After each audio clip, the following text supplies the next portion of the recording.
We don't know who they are, we don't know what they want.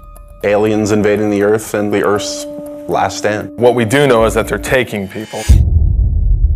It's basically not a remake, but a reimagining of the original XCOM game. Well, core principles from the original that we wanted to build on was basically everything. XCOM is about Earth being threatened by an unknown enemy. The world bonds together and they form an elite military organization, the most elite in the history of the world, and that's where the player comes in. They are the commander of this organization. I think we were all fans of the original, working for Firaxis, we're all fans of squad-based, turn-based strategy, so I've played just about every turn-based strategy game out there. I think we all had a lot of ideas and things that we wanted to do and things we liked about all of the games that we played in the past.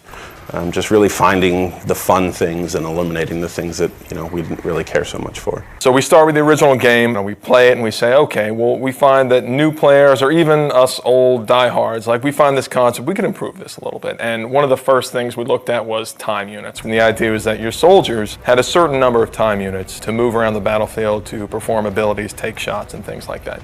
And actually it worked great in the sense that you had this resource that you were hoarding and that you had to be careful, because when you spent too many, you could find yourself exposed and in dangerous situations. So there's this great risk-reward mechanic.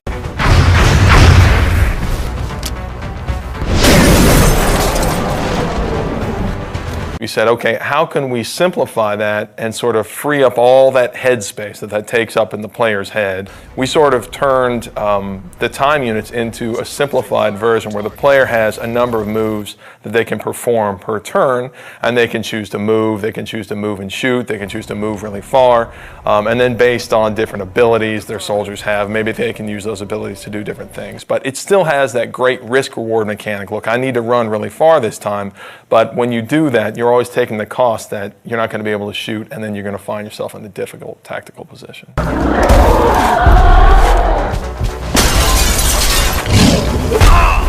The other big thing I think that we did was we added cover to the game. Now tactically you have a lot more important decisions to make based off of being in low cover and high cover, flanking aliens. So in some ways we feel like we made the game more tactical. One of the advantages I think we have as a turn-based game is that we can move the camera around wherever we want.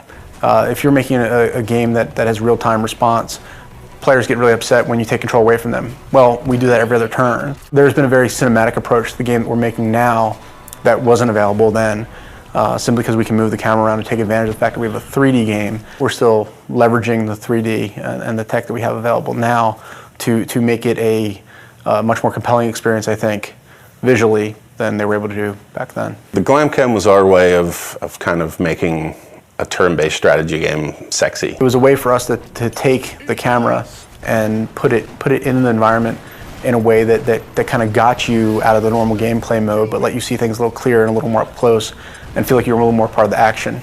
The idea is that when your soldier goes to take a cool shot, then the camera can drop in, and we've got these great dramatic scenes where your sniper's lining up this super long shot and you'll see it follow it right down the barrel.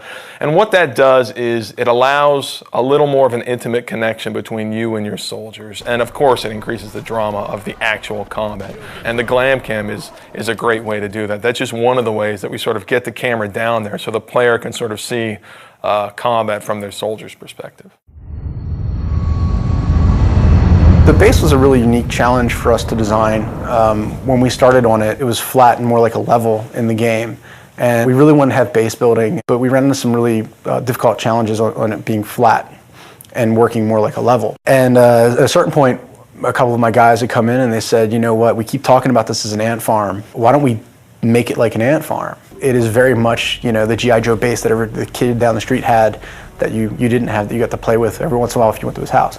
So when we made it, that was one of the things I think really stands out. I think it's a really unique feature to the game. It allows us a lot of flexibility for optimization and for the player to be able to build and expand. And it's a really different, I haven't seen represented that way really ever. And on top of that, they're actually expanding the structure, customizing the facilities that they're adding to their base. We want them to be able to see their soldiers interacting and their scientists, and so I think it's this really neat moment where you get into the game and you have this physical structure that you've customized and you've made the decisions about what you want to focus on, and then you can see your soldiers that you've leveled up and you've grown attached to, you can see them interacting, and it's something that I think we're really proud of, we're really excited for people to see.